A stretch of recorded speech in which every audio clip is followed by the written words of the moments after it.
What's up, bud? Oh, it's good. Are you good? Not bad. You're good though. Yeah, man, I'm really good. Yeah. That's I was like, oh yes, nice. Nice. Whereabouts did these two calls come from then? Both from the ads, both from Oh, nice. the ad. Um, What the one that we just talked about the other day? Let me see. I'm not sure if it's those new ones, but I know they both came from. They come from the ads 100%. Let's see. One of them, I could tell she, as you hear from the call, I could tell she was already sold just through the DMs. I was speaking to her. I was like, yeah, she's sold. Cool. Sweet. Which ad did they come from then? Let's see. She must have commented on one that. I'm trying to see which one she's from because it doesn't say. Normally, the top it says, right? Yeah. Just the meal plan one for Yeah, yeah, Afro Caribbean women. Yeah. yeah. Sweet. Keep rocking that then. So the cash collected on that must be, well, it would be even better, wasn't it? So Yeah, so what I did is I didn't undersell myself in one of them just because I didn't think she'd be a sale. Because like because she only kept mentioning about as we were chatting about exercise, that's all she kind of needs. So I thought, I'm gonna come in and say my normal price is 250, but I'm doing it at 175 in January as a deal. cool. And she was gonna leave the call. Basically, I could tell the price is a bit too high for her in her head. But I used that strategy they spoke about when we were doing the group when I joined the group call about spreading it over a long period of time. Mm-hmm. So I pretend as you're here in the car, pretend like I was gonna leave, be like, oh yeah, you can get back to me later. But Yeah. actually, before I go really quick, just to make sure I can send you any necessary details needed. Mm. What is it you want to think about it? Oh, it's just the price. I like the program. Okay. And so if I spread it over a longer period of time, would that help? She goes, yeah, yeah, that would help. Then obviously I did like a 6 month payment plan. Be like, look, if we do it across this time, would that work for you? Yeah, that would work. Yeah. And then I did the sale then for it. Sweet. Perfect. I love that so much because you were willing to leave the call and it was totally fine to leave the call. She Mm. felt so comfortable to say to you, it actually is the price that's stopping me. Mm. Because you were Yeah. you were like, yeah, we'll just leave this. It's totally fine. But I mean, out of curiosity, what was the problem?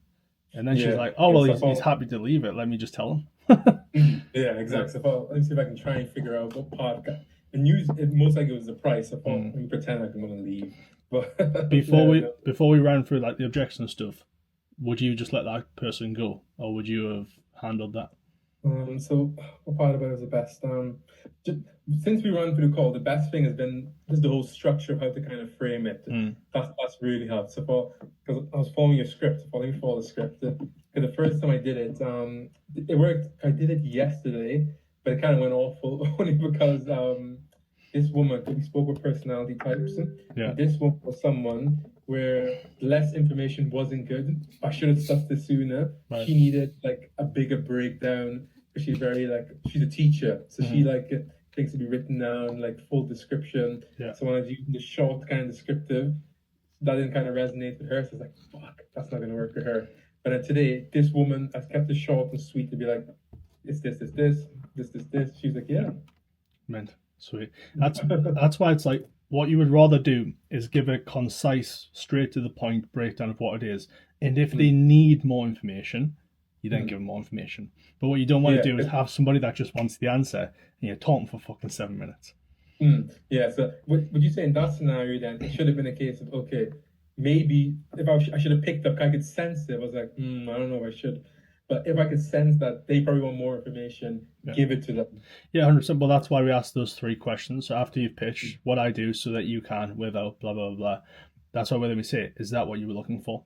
And if it's not it, yeah, that's really what I was looking for. And then we ask them again, and was there anything else that you were looking for adding on to that? And do you think that would solve X problem? If they don't give us like yes, yes, yes, like super confidently, we have to say, is there anything that you didn't understand about that? Or do you want me to go into a little bit more detail? Because she would have probably went, yeah, like, can you just tell me a little bit more? Yeah.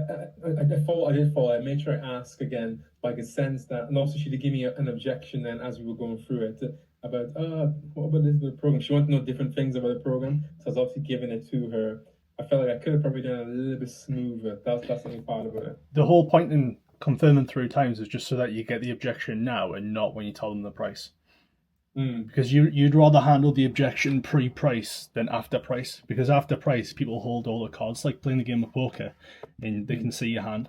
It's hard to play the game at that point and bluff someone. Exactly, yeah. So she was being a little bit difficult, but I was like, because she was trying to do the whole thing of send me the details over. So I was like, what am I gonna send you? So I literally told her, I said, if I'm being honest with you, what I'm gonna send you is literally what I'm saying anyway. So it's probably best if I'll say it in a nice way, obviously. But if I try and answer your questions here, but she wasn't having it. She wanted me to send her something. I'm like, what am I gonna send you? Yeah, I would just say that. Yeah, I should have been more. I was trying to, but I could tell. When the conflicts come in and the person's getting argue with you? I was like, well, I could sense this coming. I was like, what am I going to send you? So we spent about probably 20 minutes just fighting about what I'm going to send you. Yeah, but that's how I always said, do you want me to send you exactly what's on the screen right now? Because that's all I've got for you. Exactly, because I was like, I can't really do anything. I think she's just one of those ones that was meant to be there, really, because she's making it difficult. Yeah, but is that the one that signed up, or was that a one that didn't? No, that was yesterday, and then today there was 2 different ones that signed up. All right, cool, sweet. So we took 3, closed 2. Yeah. One was a bit. Because she's kind of coming up with different objections about, I don't know if I need someone in person, because we speak about exercise, and she's bringing up, would I be able to see you virtually? I'm like, yeah, we could do that if you wanted to, but she's kind of trying to find different things to kind of pick up the program. I was like, yeah, she's making it. She's just looking for problems. Yeah, the best thing you can do is just pull away. That's it. Yeah, just be like, maybe the in person is a good shout for you. Because if you stop pulling away, the only thing that they can do is go, yeah, you're right, that's exactly what I want to do, bye, and you just saved yourself time because they're never going to move forward. Or they then pull back into you and go, well, no, because the online's benefiting because of X, Y, and Z. And you're like, oh, really? Tell me more about that. Do you know what I mean? So it's like a girlfriend. If you're having a breakdown with her, you can't just chase her. You're going to have to pull back and let her chase you one time. Otherwise, it's just going to go downhill. Do you know what I mean? It's the same with the sales. But cool, way more confident on it. The ad that we're running now, then, what's the current spend that you have on that?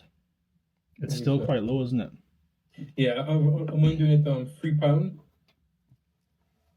So I think it would be, what would it be? Because it was already £3. Then we launched 2 more, so it'd be £6. Is it £3 on each one, not spread across the? Yeah. So £3 on each one, spread across the different ad sets. Because we said we took on a total of, I'm sure I have it written down here, the notes the other day.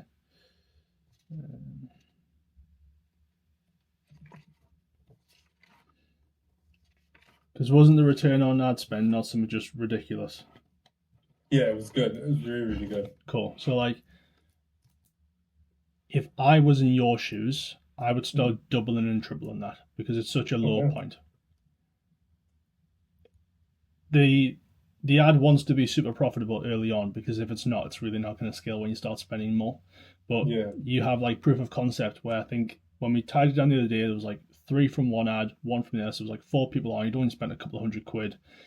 And I've just took on 2 more in between today and last week. It's you've took them on. So you could have only spent, let's say you were spending 6. What'd that be? It'd be you could have only spent about a 40-50 quid difference between this time and last week, and you've took 2 more people on. So it's like, it's hyper profitable. Yeah, I agree 100%. I'm getting a lot of, I would say the cost per lead, obviously, I normally do my data at the end of the week, but from what I'm looking at, the cost per, as I worked it out, the cost per lead now is less than what it was before. I'm pretty sure it's £1.33 it was. I'm pretty certain it's way lower now. Was it? Cool. It's like, if you're looking at the data, the early data points don't matter once you get the end data points. So like your cost per lead, that matters when we don't know what the cost per sale is. Because we're trying to see is this going to work, is it going to be profitable? But if your cost per lead's £1 or £100, it doesn't matter as long as the cost per sale is profitable. So if it costs you £100 to get a sale, it doesn't matter if it costs you £100 to get a lead. because they're all converting.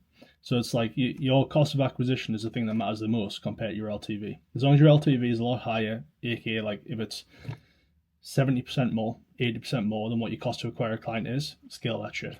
Go for it. Okay. This is your Nice. problem. This is your problem that we sat and spoke about, though. Yeah. You had something that worked, and you didn't put your foot on Mm. the gas on it. Yeah, yeah, exactly that. I kind of got hesitant. I was like, ah, spending more money though. But really, like as you say now, this is literally it. It's working now. So Go all in. sometimes looking at the thing that's working and just being like, what's stopping me from doing 5 times more, 10 times more of this? Nothing. Nothing. Literally nothing. You will have a problem though when you have too many clients. You need to hire a coach because that's the next bottleneck we're going to face. Yeah, but that's a problem that we want to have. Yeah. Like Yeah. we want to get those problems because those are good problems to have. So to be honest, dude, everything from now on, every time that we get a sale, I'll be notching up a little bit. So like if we're spending £3 a day, just put it at 10. Just put it at 10. Well, that's £300 a month ad spend. Mm. Even if we have like it's way higher than this, but let's just say that it's like a 5x return on ad spend. Yeah, if you're spending 300 that month and we have a 5x return, that's £1,500 collected into the business. Mm. Like to me, I'd want to get to a point where each month we're moving towards collecting another 10 grand into the business because there's more recurring revenue on the back end because a lot of these people are monthly. Yeah. But exactly. As long as the golden place to be is if you can liquidate the cost to acquire a customer and acquire another one, you're flying. The problem is with most ads and most businesses is that you can't do that and you have like a grace period. So let's say if like let's say that my cost was to £1,000 to acquire a customer and I was charging £500 a month. I would pay that to get you, but I would have to wait 30 days to break even. So that slows down my scaling process. In your case, every customer that you acquire is paying for like 3 more. Yeah, that's true actually. Yeah. That's true. So like you could take 25%, put it in the back pocket of the business and put 75% back in.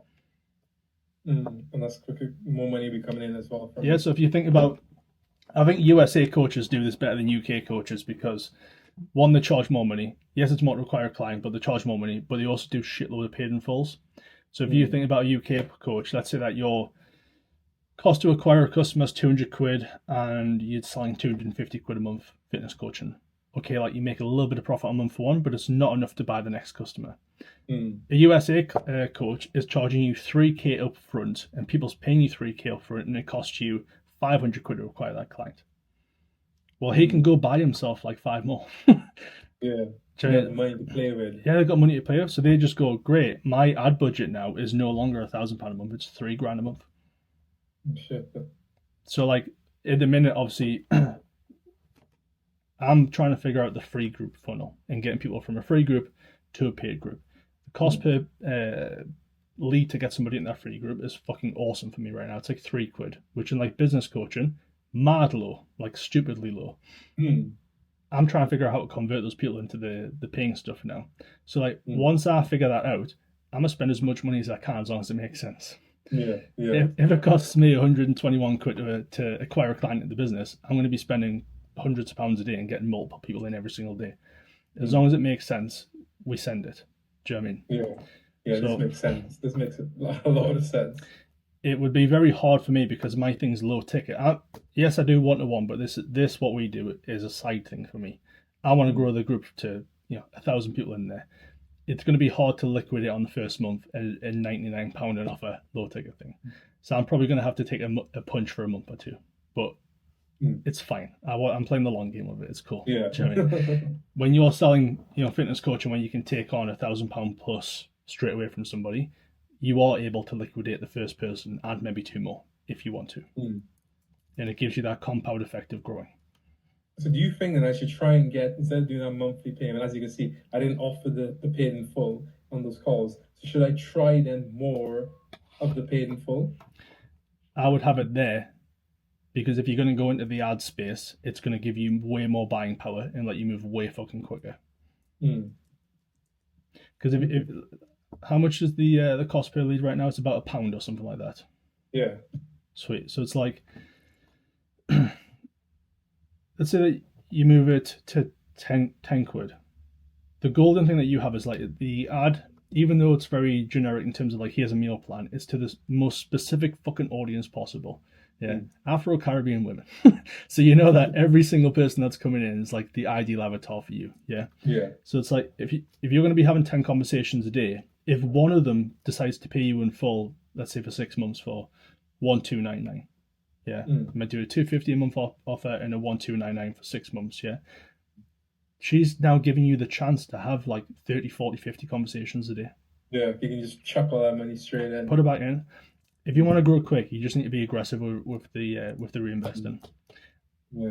When I was running the fitness business, I think I was a little bit too aggressive with it. So like when I work with you guys, I'm like, we'll go quick, but we'll take it a little bit slow. It's not like risk anything for it. Do you know what I mean?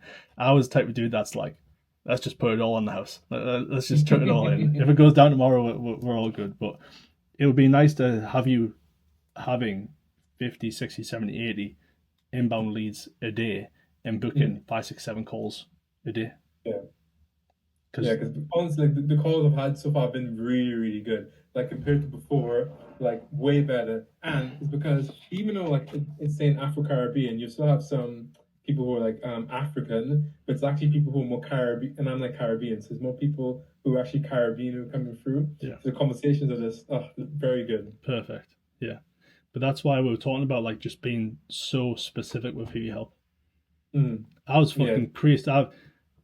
I put the video on YouTube where I was going through the hook with you, being like, "That's an Afro-Caribbean, blah blah blah." Some guy commented was like, "Good point, but Afro-Caribbean, that's a bit weird, really." And I was like, "Obviously, I'm talking to a fucking coach that has this niche. Do you know what I mean? I'm not just like plucking this out of fucking thin air." But just keep being that specific with it because it makes your sales calls so easy. Because literally every single one of them, and even in the DM, some people are like, "Oh, it's nice to have a plan that's actually towards my cultural needs," type thing. Or, for example, and like we spoke about our conversation in the whole YouTube kind of thing, and she literally said that, "Oh, look, I did my research, I watched your videos, all that kind of stuff." I was like, "Oh shit, no way!" Yeah. And went through the content, whatever it was. But shit, that stuff actually works. So it's motivation to do more of it. I bought my plantains yesterday, so I can actually create content around using actual those foods and imageries of it. You just want it to be like so fucking obvious that you're the right choice for them. Mm. And if they're gonna watch a 5, 6, 7, 8 minute video of you, they're sold. That's it. Yeah. So as soon as she said that, I was like, "Oh, okay, you're sold then." Okay, so I need to ask any of these kind of questions. Like I was like, because I could kind of tell, I was like, I probably need to really push this. She's already sold. Yeah. Did you see the YouTube videos I've started putting up? Yeah. Which ones have you put a new one up recently? Yeah, so I put one up about the giveaway that we just done.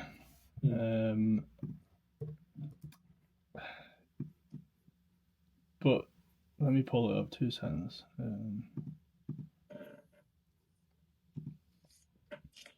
These two. So I done one while I was like cutting up a fucking steak, just talking about January marketing, and then I just done one about the giveaway, and they're like zero editing, no fucking thumbnail, the most PG caption that you've ever seen. It just is what it is about.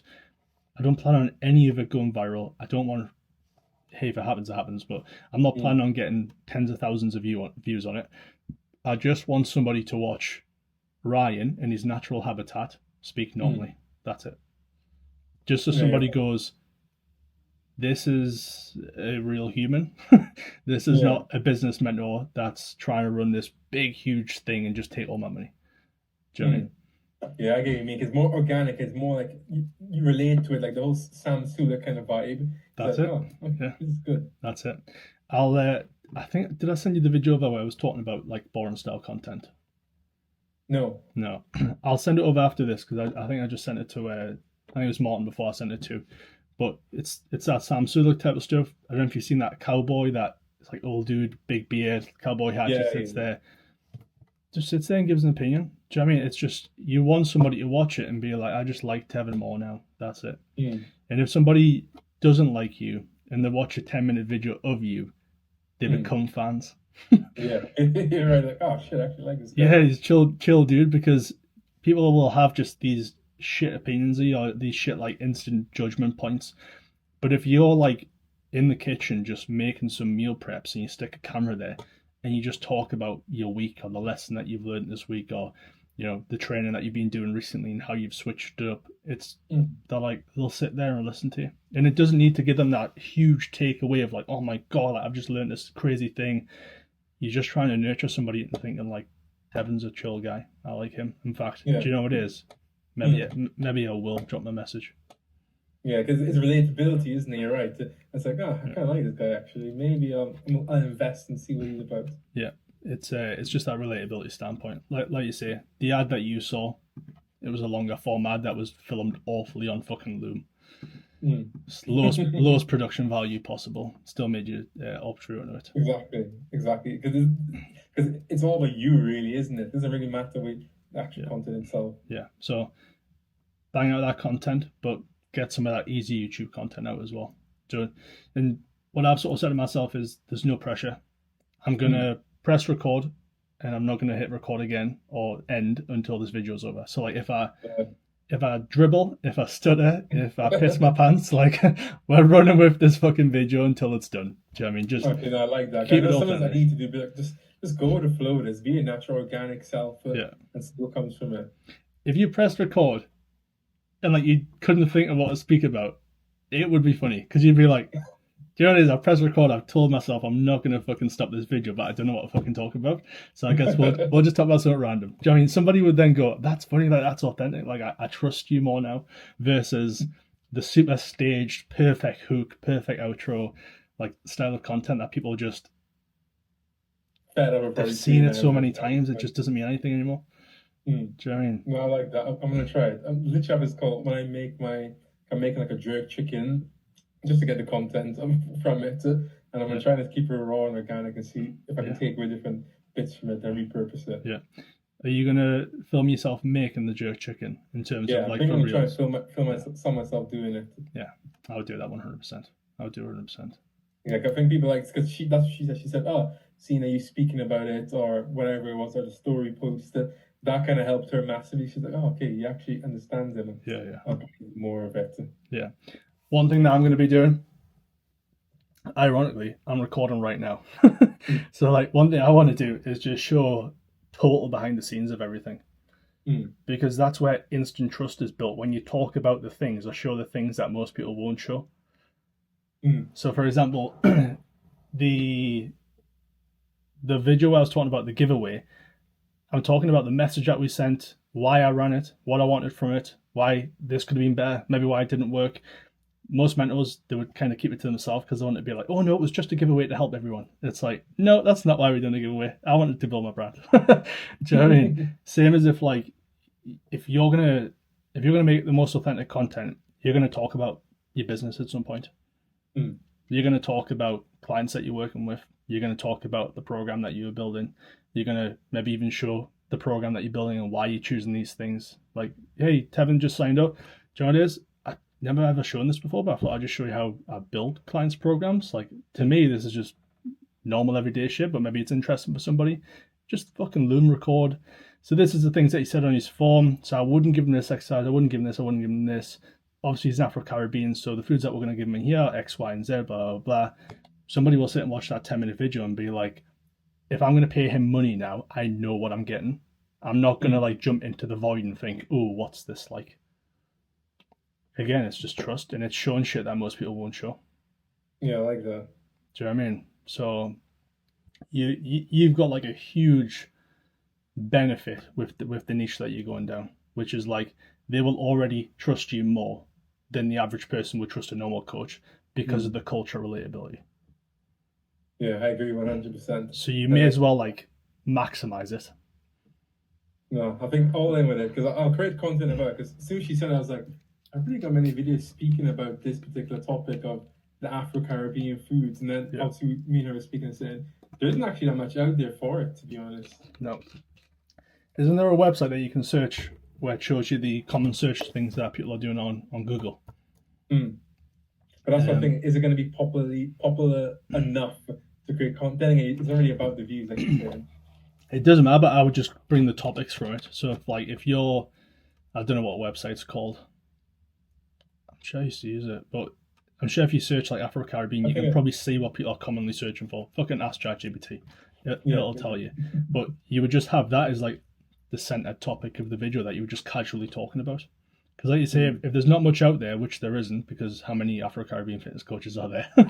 There's not. Do you know what I mean? Your competition's so low that you're going to be at the top. If they search for something around that, Afro-Caribbean food and fitness, like you're going to be there somewhere. The video doesn't even need to blow up. It's not like you're doing a 50-minute at-home booty workout where there's like 20 million other people that are doing that video. True, yeah. Yeah. So that's the benefit with the niche thing. The other benefit with the niche thing is like ads always just perform better with niches. Normally you perform better. Do you know what it is? When you're running organic, a niche is a little bit tougher because like you don't choose who you put the stuff in front of. You kind of gotta like hope and pray this ends up in front of the right person. As soon as you run ads, you can just speak to that one person. And a lot of the coaches that I see that do like ridiculous numbers per month, if they've got a niche, they're always running ads. Always. There was one in the US that was like an ex-nurse who worked with nurses. She would just pummel ads.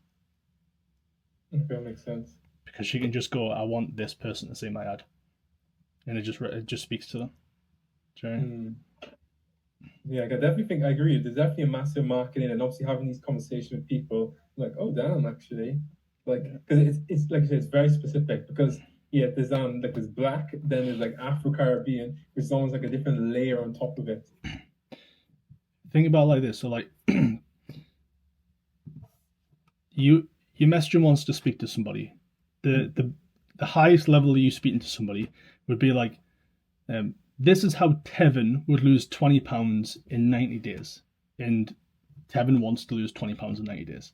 You can't say people's names though, because that's not going to resonate with everybody. Yeah, but that's like the utmost extreme. Yeah. Beyond that is then things that people associate themselves to, like Afro-Caribbean. Like, the lowest level of association is like male and female. Do you know what I mean? But if you were to type like Afro, I'm definitely going to butcher this and spell Caribbean wrong. Is this right?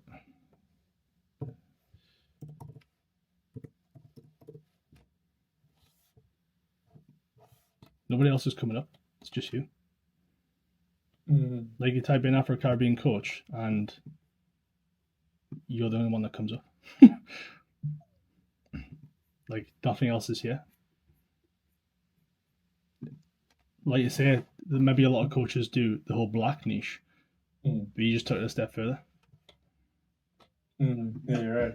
You ever heard of something called a blue ocean? No. Should watch. The book's quite. I wouldn't read the book. Just watch a short 10-minute video on YouTube about the blue ocean effect. It's basically like if you can position your offer way away from where everybody else's is, you've got no competition. You just totally dominate. And sometimes, like if you're the only one in the ocean, it's blue ocean, yeah, you're gonna win. How can you lose? Like either people don't get the service or they work with you. Yeah, that's right. Yeah. So if you think about yours right now, the Afro-Caribbeans, there's no challengers there right now.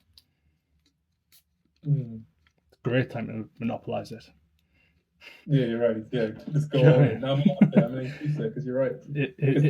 If right now you took your time and waited for somebody else to come along, you'd fucking kick yourself for it because now you're going to half the pie. Do you know what I mean? So, sweet. You're going to double that out, then, yeah? Yeah, I'm going to increase it. I think it makes sense because that was the thing that was holding me back before. Now seeing, okay, we've come in. It's only like the first week officially, really. You've had some success already with it. And even before now, seeing people come through, but now it's like, okay, cool. Yeah. Let's go for it. And the script has definitely helped as well. The thing is, like with those ads, it's like you've got one that works. We just want to perfect the whole process around that and get the percentage of people that are coming in to convert the highest. So, again, because of the niche, it's going to do way better than whatever ours does. But when we win the fitness, we'd be happy if 1% would convert. So if we got 100 leads come through, if one person bought at the end of it, we were happy. Okay, damn. Yeah. So it was a huge numbers game. But again, if it was like Afro-Caribbean, it's going to be way higher than 1% because all the leads that are coming in are the exact person that you want. Yeah, Yeah, you're right. And they literally have. When I go to their profile, I can see. We spoke about the whole Notting Hill type thing. Yeah, I'm seeing people who are actually like wearing those outfits and yeah, stuff. I'm yeah, like, okay, this is attracting them. yeah. 100%, 100%. But it's just a game of small tweaks and just being aggressive with it. That's all. So it's like there's probably not much else to run through in the call apart from spend more money on the ad, have more people come in, track everything so we can see if there is a bottleneck. We just need to fix that one thing. If the show rate starts to fuck up, let's do X, Y, and Z and fix that. If your closing rate drops, let's just review sales calls and be like, why is this dropping? But the more you take, the more effective it'll be, and the more we can just tighten those bolts. One question I want to ask you actually. So how do you deal with, let's say you got like a call like planned or booked and the conversation went really good, then the person like ghosts you. So what do you, obviously I was productive in terms of yesterday when it happened. I like wrote like an email or whatever it was. But how do you typically deal with it? Like, mentally it does kind of affect you and you get a bit pissed off, let's say. Yeah, so I used to be awful. Like if you no showed me on a call, like I'd be like, you fucking waste my time, like blah blah blah. Yeah. And then I was like, you're losing money by doing that, right? just hold like your emotions. I've got some scripts here. 2 seconds. Is it in this one?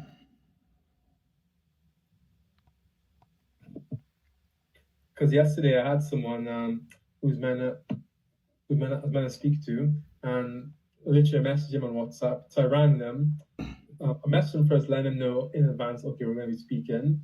Then I rang them, didn't answer. I'm like, that's weird, you haven't answered. Then I go to WhatsApp, they blocked me as well. Okay. It's nothing to do with those people. They've decided that they don't want to talk to you. But I used to just be a dick about it, and you lose the sale at that point. Even though you are annoyed because like you've confirmed twice with them, the fucking no showed you, wasted your time, you could have done something else. There's no benefit to just being a dick about it. So like what I do is like I bite my tongue, and then I would send them something along the lines of like, I waited in the Zoom call for about 10 minutes, but never seen you join. I'm guessing something came up, or maybe you just forgot. And then send a separate message that says, either way, don't stress, life happens, would still love to speak. Do you want to reschedule for a better time? So I'm just going like, it happens, don't fucking worry about it. Really, I want to be like, you fucking Bella, no waited around for you and you didn't show up. Message number 2, if they didn't respond within like 24 hours, I just send them a single message that says, is everything all right, mate? ?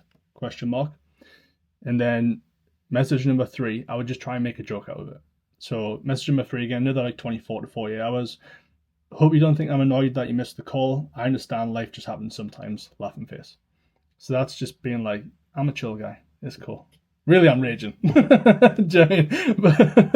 but like I said, there's no benefit to kicking off. And then the 4th message, this is the last one I've sent, because if you haven't showed up for a call, and I've sent you 3 messages at this point, like you probably just don't want to speak to me. So I'd rather leave it on like a high pedestal than just throw the lead away. Don't want to spam you with messages if you're just not feeling it. So this is just going to be the last time I drop in, message down, would you like to rebook and have a chat? ? So that's just being like, last chance, like I'm not going to spam you, like do or do not. And I found that even though when somebody no-shows a call, the chance of them can get back on the call is very low, that still give the people that just missed it, it was a bad time, maybe they just got in their own head and thought, oh, like maybe this isn't good for me, blah, blah, blah, the opportunity to be like, I'll jump back on the call. Yes, please. I actually had a guy that cancelled. I do like fast track calls for the free group, and it's like, it's not a sales call. It's just a value-based call. And I had a guy cancel like 10 minutes prior. No, maybe like an hour prior. And I just messaged him. I was like, hey, like, you all good? He's like, yeah, I'm just getting in my head, blah, blah. And I was like, cool. Just here's the mindset video. Give that a watch. Like, if I can help you in any way, like, don't hesitate. And because it was, I think, like so passive, and I generally wasn't bothered if he jumped on or not, he came back and I never seen the email. He was like, oh, you're free, actually, I will jump on. Like, is it too late to have the call, etc. Versus if I jumped and went, why did you cancel? ? He would have been like, oh, I'm not replying to that. Do you know what I mean? So, you know, he's going to book in for a different time, but it's like, there's no point in just throwing your dummy out of the pram. Even though, of course, it's annoying. Of course, it pisses you off. It would piss anybody off when you're sat there waiting for somebody. But there's nothing you can do about it. So Yeah. I'll Yeah. send all 4 of these messages through WhatsApp, and then you can add them to the boards. Yeah. Okay. Nice. Yeah. Okay. Nice. This is very, very useful. Let's see. I'll follow tips. Increase the spend, and let's see what happens. Yeah. Increase the spend. You obviously do it through your ads manager. So just send that up to a tenner. Track the stuff that's coming in. Keep me updated on what the quality is like. As long as it stays high, as long as you're booking calls, as long as we're making sales, the next sale that we'll make, we'll move it up to 20. And as long as that we're in the positive, we're going to keep going as quick as possible. Okay, nice one. Sweet. I said, if you let me know, you can be savage with those recordings, whatever. I don't really care. I just want to know what's it called, where I can improve on them. So if you feel this area, because see the positive ones, because it's been a sale, but I feel they still could have been done better. Mm-hmm. So if you let me know if you think there's anything I could have been better with it. What do you think I'm going to tell you if I watch those videos? I think you're telling me I probably spoke a bit too much. Right. And the transition part was a bit kind of. Cool. Sweet. I'll have a watch. You'll probably get a 45-minute video ripping you a bit. No, it's all good. It's just a learning game for me. I think, like I said on the first call, it's like whenever I give you reviews on the sales calls, I'll be as transparent as possible. Just don't take it to heart. Take it as me wanting you to do the best possible. All right. So that's right. It's gonna be blunt. unless I'm watching them, like, actually, it's pretty fucking good. That was sound. Sweet. All right, bud. Well, turn up that ad. I'm gonna jump as well, and I'll watch the sales recording, and I'll give you some feedback on that. What are you doing? Nice one. Nice one. I'll see you on Monday. I'll join the call then because I wasn't available this week to do it. Man, I'll see you on Monday. Go have tons of conversations. Speak to you soon. Yeah. Go on. See you in a bit. Bye.